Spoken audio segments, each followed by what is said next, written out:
What is going on, guys? My name is Taylor Stuber. I'm here to break down this Friday, December 18th, 7-game preseason NBA slate on Draftkings Fanduel, and of course the sponsor of this video, PrizePicks.com. If you guys want to sign up for PrizePicks.com, get a 100% match bonus. Sites don't do that anymore. Just make sure to hop on that link down below when signing up and depositing. That code is Taylor, Taylor, 100% match bonus. So if you deposit $50, you get an extra $50 to play with, and I'll even help you out with your picks if you guys want. But yeah, yesterday was a pretty solid day overall. It was crazy, the ownership we were getting on some of these guys.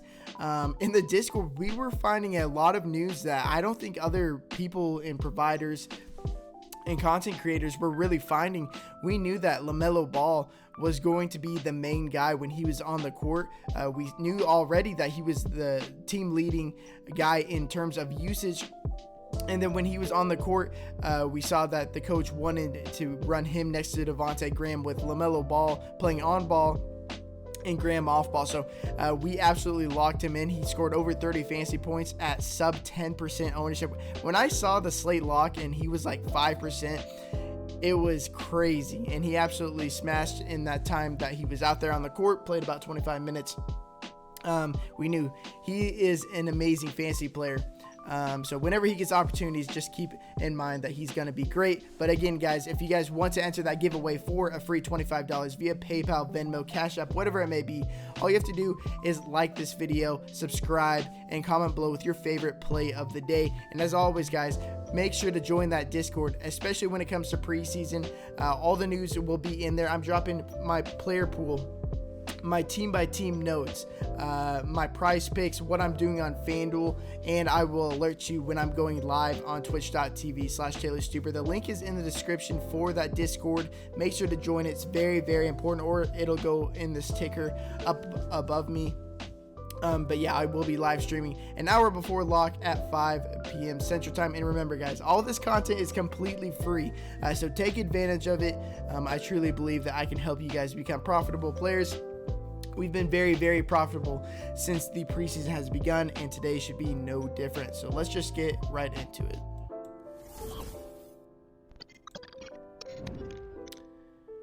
So we will start off with the Miami Heat. Go over some of my notes for every single team on the slate. So let's just get buckled in. Butler and Iguodala both missed last game and are questionable to play today. You know, they're coming off the shortest offseason of all time, as well as the Los Angeles Lakers. So I don't know if these guys are going to end up playing. I would expect them to miss, and if they did play, I don't expect them to play much. Dragic expects to play, as far as he said. He's only 5,700, but again, a veteran guy on a new deal. I don't think that he plays all that much. Nunn played 32 minutes. We were really high on Kendrick Nunn that last game. He started the game and he closed the game. 32 minutes, crazy. And even if Dragic plays, I think he's still going to play in that 30-minute range because he will. The bulk of his fantasy value is going to come in that second half when all the other starters are out and he's closing the game. He had a 23.4% usage rating. Tyler Hero, a 23.7% usage rating. He actually left that game a bit early. Only played 28 minutes due to an injury, but he's completely fine now. But don't expect the starters outside of Hero and possibly Kendrick Nunn, if he gets to start, to play all that much, especially Bam Adebayo, Butler, and Dragic, Iguodala as well. Move over to the Toronto Raptors. Lowry is questionable, but it was recently announced that he would be limited at the beginning of the regular season, so I wouldn't expect very much out of him in the preseason if he even plays this game against Miami. The Raptors bumped up the minutes of the starters and played some in the second half. We saw in the first game that Van Fleet, Siakam were only playing in the first half, but that last game they played around 22 minutes, which is promising, especially Van Fleet at 6.3K. He has a 26.5% usage rating, 42.9% assist percentage, averaging 1.8 fantasy points per minute. Obviously, this has been without Lowry on the court, so if we get that Lowry's missing again and Van Fleet's going to play into the third quarter at 6.3K, one of the better plays on the slate. I really like Fred VanVleet in that scenario, which I think is pretty likely. Terrence Davis, also something to note, has a 30.9% usage rating. He's playing about 20 minutes game, 18 to 20 minutes, only 4.5K. Gets a bulk of his minutes in the second half, plays some in the first half as well. But 30.9% usage rating, nothing to scoff at. But the Raptors overall, I think they're just playing way too many players right now to be interested in them, because they're not getting enough minutes, especially on a 7-game slate when some of these teams we know are going to play mid to high 20s in minutes. Some of the teams and players are going to play over 30 minutes. So hard to get to any of these Raptors guys outside of maybe Fred VanVleet if Lowry misses. And we know he's going to play deeper into the third quarter. Move over to the Cleveland Cavaliers. A ton of injuries to monitor over here. We already got reports that Kevin Love, Kevin Porter Jr., Della Vedova, Larry Nance, Dante Exum, Randolph, they're all out. Osman and Sexton should return. Sexton hasn't played in the preseason so far, missed all 3 games. Osman played the first game, but then missed the next 2. Cedi Osman in that first game had a 27.5% usage rating. And that was with Kevin Love and Larry Nance. We know that both those guys are going to miss. He's only 4,100. So if we get him playing 22, 24, 25 minutes at 4,100, he's going to be very, very active when he's out there, especially when it comes to shooting. So he's someone to monitor at 4,100. Andre Drummond has averaged 1.54 fantasy points per minute so far in the preseason. He should play somewhere between 22 and 24 minutes again. He's been very, very good at 7.8K, but I think there's other pay-up options I'm going to want to get to. And then Isaac Okoro, only 4,200. His minutes per game through the first 3 preseason games, 33, 28, 30. He's only 4,200. One of the better value plays on the slate. I would be somewhat interested in a guy like Colin Sexton at 6,200, or in Colin Sexton, but he's 6,200, so that's out the door for me. Darius Garland at 4,500. He's been a decent fantasy player, but he's only going to play like 22 to 24 minutes, and with the return of Sexton and Osman, it's not nearly as desirable as it would have been. The New York Knicks, the team that's been making us a ton of money. Austin Rivers, Noel, Burks, Ntilikina, Michael Kidd-Gilchrist, they're all out. The big name there is Noel and Burks to an extent as well.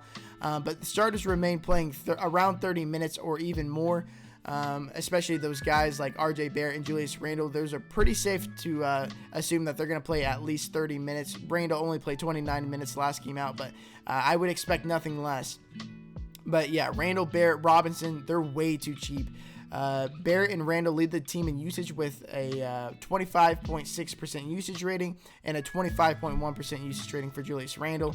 Mitchell Robinson played 32 minutes that last game without Noel, and he was messing around with 5 fouls for the majority of that second half. Somehow played the last quarter or so, and only 4,600. I don't know how you don't play Mitch Robinson and RJ Barrett at 4,800. Obviously, the risk is obvious with Mitchell Robinson. He can't get in foul trouble. He's known for hacking. He is playing Andre Drummond, the same exact matchup that got him in that foul trouble. So, but he did calm himself down in that second half, and ended up not fouling out somehow. So, guys like Randle, Mitchell Robinson, and Nerlens Noel.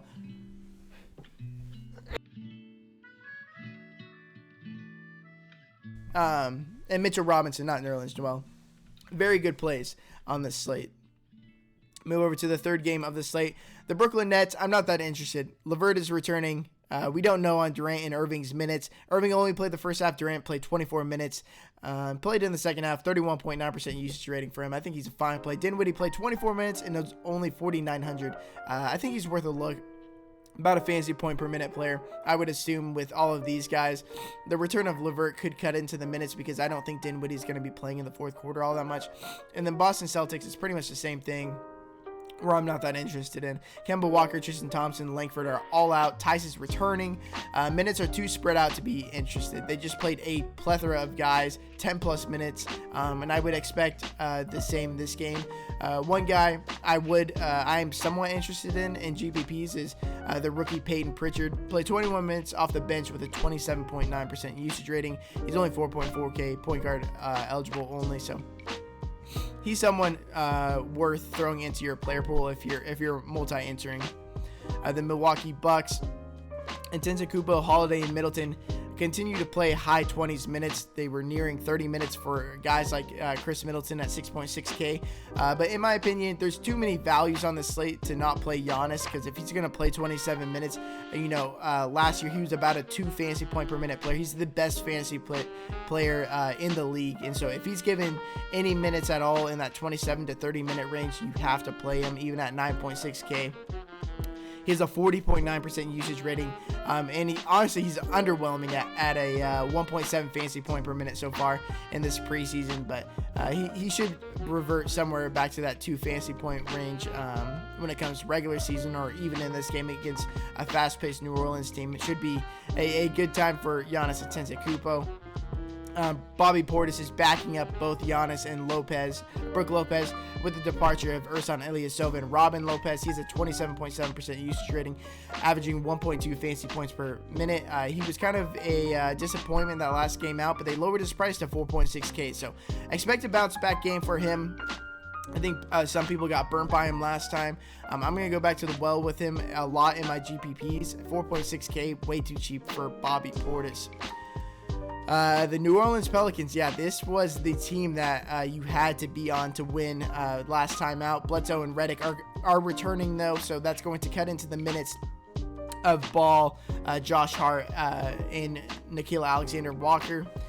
Ingram, Ball, Hart, and Williams all played over 30 minutes, or Williamson all played over 30 minutes last game. Zion Williamson is a lock, in my opinion, at 6,200, a 31.4% usage rating that first game, playing 33 minutes. I don't know how he's this cheap. I don't know. They're really not adjusting the prices of these players like they should be. I think Brandon Ingram's a fine play as well. The Chicago Bulls, Satoransky, Temple, Young, Valentine, they're all out.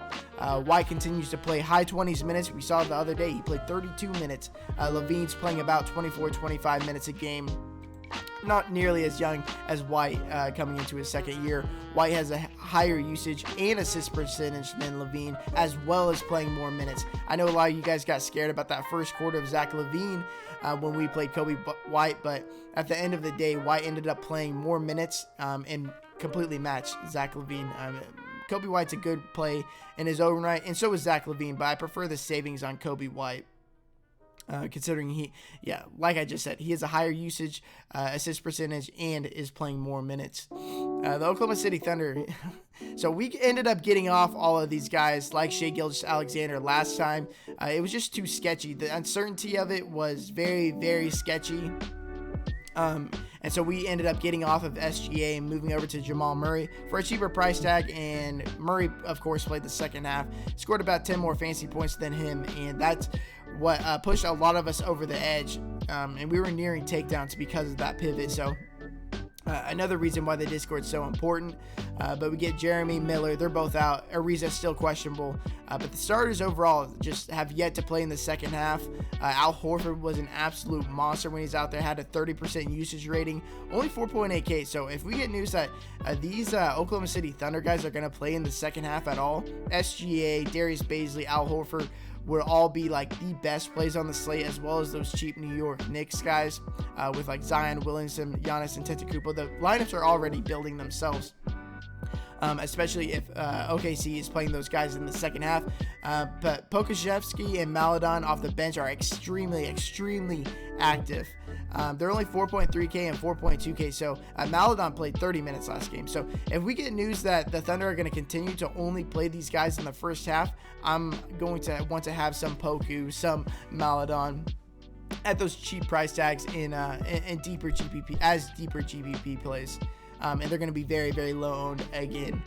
The Portland Trailblazers, Zach Collins is out. Anthony Simmons is questionable. Stotts bumped Lillard and McCollum's minutes up to 30 last game. And that should continue. He said that these last two games they want to bump up the minutes. But Damian Lillard has a 19.8% usage rating throughout the preseason. Now, Damian at times, he can really turn it on or turn it off whenever he really wants. And it seems like in this preseason, he's not really trying. So he's used to having over a 30% usage rating in the regular season, playoffs. But in the preseason, he's really taken a backseat. If we knew that Lillard was going to try, which is an uncertainty today. Maybe he will, since it is their last preseason game. He's only 8.3K and should play about 30 minutes. So that's the risk, is if he's going to try. But 8.3K is just way too cheap for him in that situation if he doesn't indeed bump up that usage rating.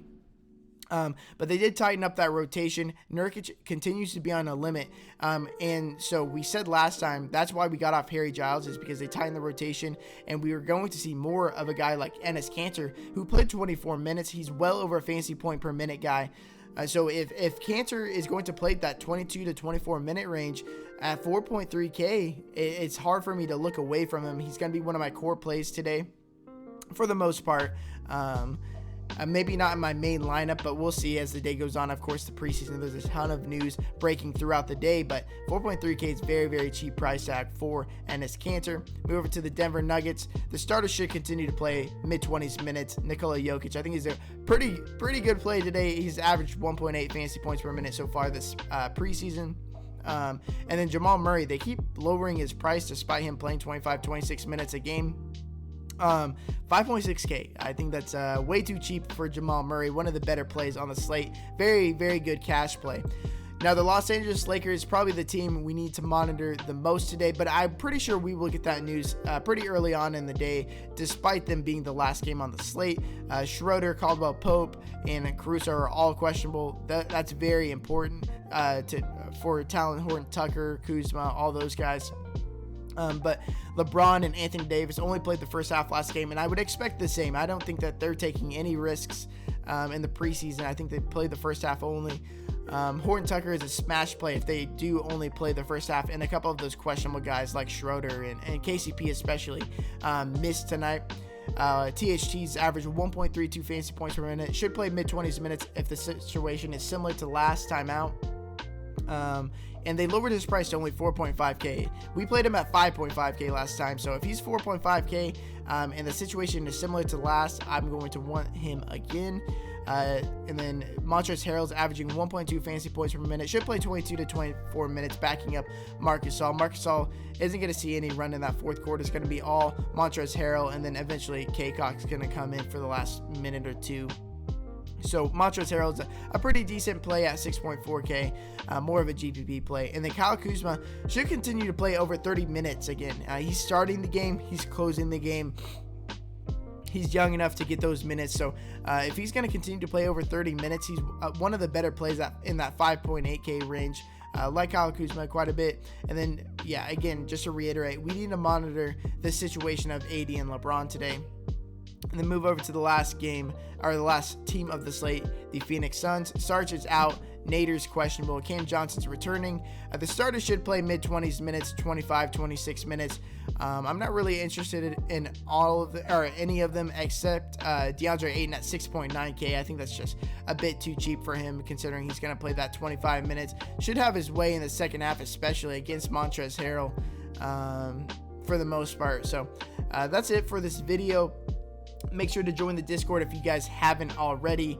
I will be live streaming at 5 p.m. Central Time for an hour. We're going to do some in-game showdown stuff tonight, so make sure to join the Discord if you guys want some more information on that. That's been a good time for us ever since the playoffs of last year. But I appreciate you guys watching this video. Make sure to like the video if you haven't already. Subscribe. Hope you guys do well today. Best of luck, and until next time, peace.